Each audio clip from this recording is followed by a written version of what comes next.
विमान वरून खाली येत होतं, उतरत होतं. धावपट्टी होत विमान उतरत, धावपट्टी 100 फुटावर धावपट्टी होती. विमान असं वाकडं तिकडं होत खाली क्रॅश होऊन त्याचा मोठा पोट झाला आणि त्याच्यामध्ये 6 जणांची टीम होती आणि त्याच्यामध्ये आपले अजित दादा पण होते, त्याच्यामध्ये दादा पण होते, दादा त्याच्यामध्ये होते विमानामध्ये. दादा प्रचाराच्या सभेनिमित्त चालले होते, प्रचाराची सभा घ्यायची होती, प्रचाराची सभा होती, त्या सभेला चालले होते बारामतीला. आणि त्या ठिकाणी दादांचा दुर्दैवी मृत्यू झाला. दुःखदायक घटना या महाराष्ट्रामध्ये आज झाली. अख्ख्या महाराष्ट्रामध्ये दुःखदायक घटना झाली. दादांचा कामांचा दाराला पाहिला की दादा काम नीटपणे कामांचा दाराला होता दादांचा, तेवढी दादांनी कामं सुद्धा केली होती. आणि दादा एकजुटीने सगळ्यांना एकत्र घेऊन जाणारा माणूस होता. आपल्यातून आज दादा राहिले नाही आपल्यामध्ये. दादा आज आपल्या सर्वांना सोडून गेले. म्हणून तुम्हाला सांगतो, आजीदादांची कामं पाहिली असेल, त्यांच्या कामाचा दाराणा असा होता की ते काम पूर्ण करणार म्हणजे करणार असा माणूस होता. असा नेता परत या महाराष्ट्रामध्ये कोणी नाही. आजीदादांना माझ्या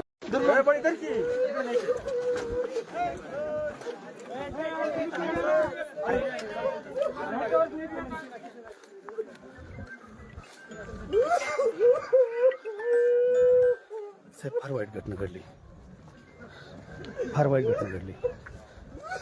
हॅलो, फार वाईट घटना घडली. हो हो हो.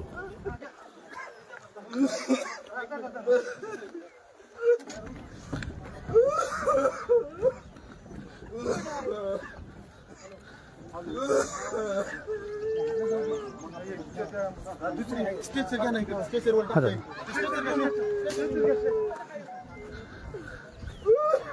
स्टेजवर उचलून घ्या.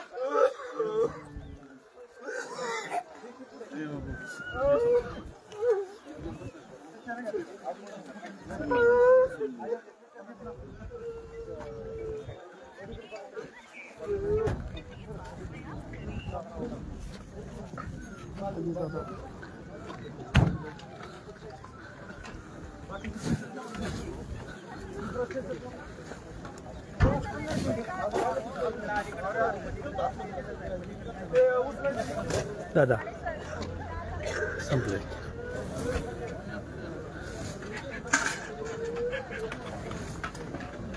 हो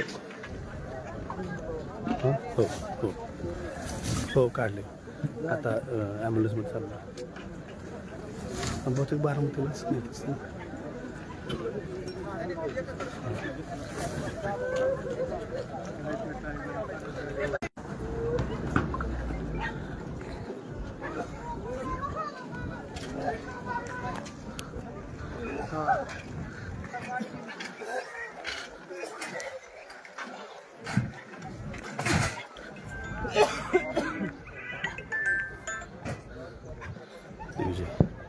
दिग्विजय वाईट घडले.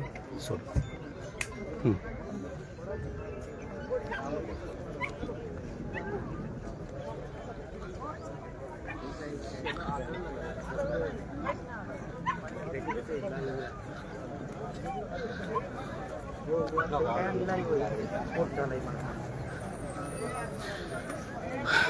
बारामतीच्या विमानतळावर काही वेळापूर्वीच उपमुख्यमंत्री अजित पवार यांना घेऊन येणारं विमान वैमानिकाला धावपट्टी नसल्यामुळं धावपट्टीच्या खाली पडलं आणि